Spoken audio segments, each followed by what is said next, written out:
Did the government in any way anticipate this kind of a blowback from these protesters? We're seeing trains being burnt in Bihar and elsewhere. Very disturbing pictures. These, why according to you is this happening? Who's responsible for this? Is this just agitated students or some kind of a conspiracy?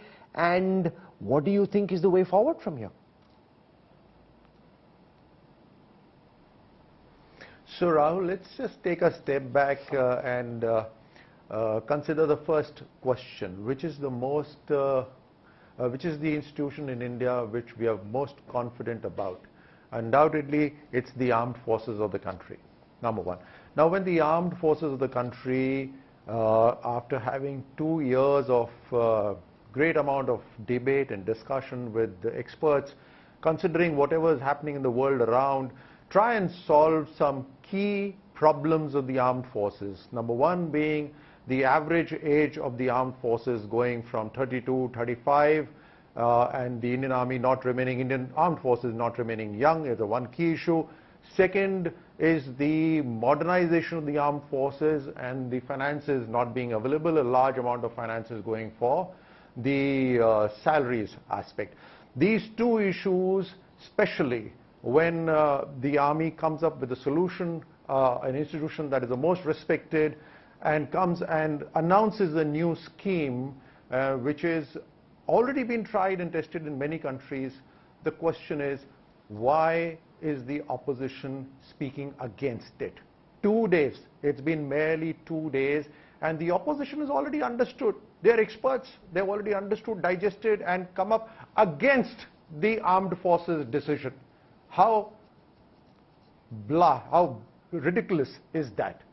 Now, this, I'm sure your experts who are there in the panel will also be speaking on it. The new scheme ensures bringing down the average age of a soldier to 26.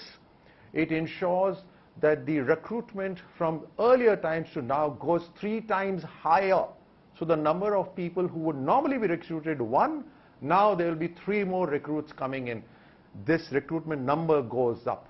Number 2, the large number of people who would get an opportunity to serve the country as Agniveers, 25% of them would be retained in the army, which is the best of the best would be retained in the armed forces, which is again great for the armed forces. And those who go out are going out at the age of 24 with having been trained by none other than the Indian Armed Forces, the best organizations. So, Colonel Rathore, you're saying what you are, which anyone can pay. In different parts of the country, there are youngsters who are clearly not convinced. Why is it that you haven't been able to convince them that this scheme is in their best interest? Because the way that they're seeing it is that their pensions, which were guaranteed if they would join the services, are now no longer guaranteed. 75% of them will no longer have access to pension. 25% will, and the manner in which the scheme was rolled out, big bang. Shouldn't this have been done possibly in phases with pilot projects where people saw the benefits of the scheme before it was scaled up? Now, that's a good question, Rahul, and let me answer that by saying that the 3 chiefs announced it having thought about it for 2 years, number one. Number 2, the Prime Minister has his ear to the ground, and immediately he announced yesterday night that because of the last 2 years having gone in COVID and Corona, there wasn't enough recruitment happening for the armed forces, and therefore those youngsters who lost out on that opportunity should also be included. So he enhanced the age this time from 21 to 23 years. So the government is solving issues for the armed forces as well as for the youth of the country. Now, who are the people who've completely understood and completely digested and also given out instructions, or rather, let me say, have spoken to the press and said, oh, this is so wrong? Experts from the opposition. They've understood like this, like in a jiffy.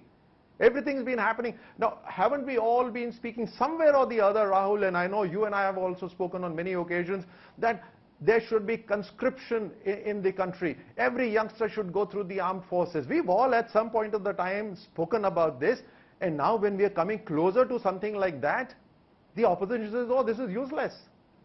4 years of training by the armed forces, and then even if they go out with a handsome package. A 24-year-old going out with an approximate 20 lakh rupees, getting in a priority to go into CRPF, BSF and other forces.